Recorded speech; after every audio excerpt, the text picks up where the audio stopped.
Lorsqu'on manipule des fonctions, il est essentiel de bien comprendre comment se comportent les variables.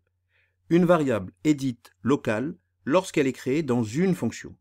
Elle n'existera et ne sera visible que lors de l'exécution de la dite fonction.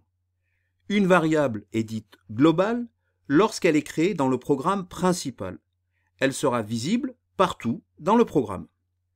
Nous allons prendre un exemple simple qui nous aidera à mieux saisir ces différents concepts. Alors on va commencer par un petit commentaire avec dièse.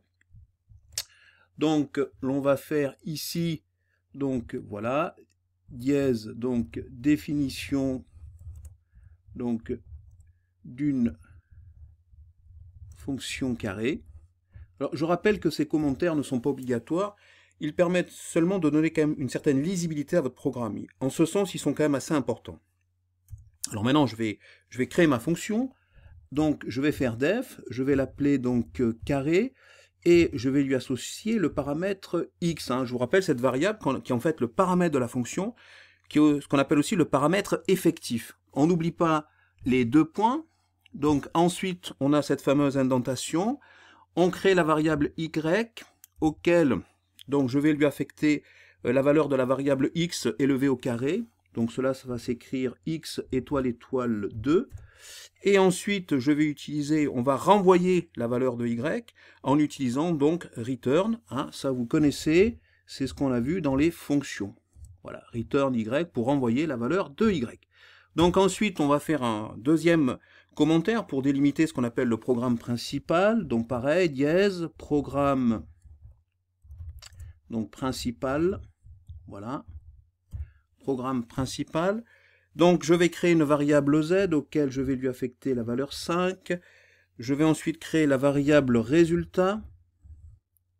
Voilà, auquel je vais lui affecter donc la fonction, mais avec l'argument cette fois, ce qu'on appelle le paramètre formel, l'argument de la fonction. Cette valeur qui sera connue qu'au moment de chaque appel, d'accord ? Donc ici, donc ce qu'on appelle l'argument de la fonction, je répète, le paramètre formel, donc z, donc carré de z, et ensuite on va afficher, la variable résultat, pour savoir ce qu'il y a dans cette variable. Et donc voilà notre petit programme, et on va maintenant l'exécuter étape par étape et voir comment il se comporte. Alors, ici, voilà, là je suis donc dans ce que j'appellerai l'étape 1. Python est prêt à lire la première ligne de code. Alors ensuite, donc étape 2, Python met en mémoire la fonction carré. Notez qu'il ne l'exécute pas. La fonction est mise dans un espace de la mémoire nommé global frame, qui signifie cadre global. Il s'agit de l'espace du programme principal. Dans cet espace seront stockées toutes les variables globales créées dans le programme. Python est maintenant prêt à exécuter le programme principal. Donc on passe à l'étape 3. Python lit et met en mémoire la variable z.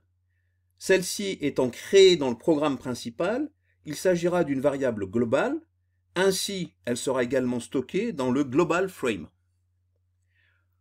Alors on voit bien ici, on reconnaît bien ici notre z dans le global frame.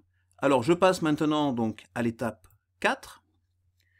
Donc la fonction carré est appelée et on lui passe en argument l'entier z. La fonction s'exécute et un nouveau cadre est créé dans lequel Python va indiquer toutes les variables locales à la fonction. Notez bien que la variable passée en argument, qui s'appelle x et qui est en fait le paramètre effectif de la fonction, donc dans la fonction, est créée en tant que variable locale.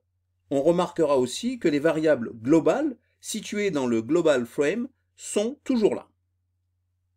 On va passer maintenant donc à l'étape 5.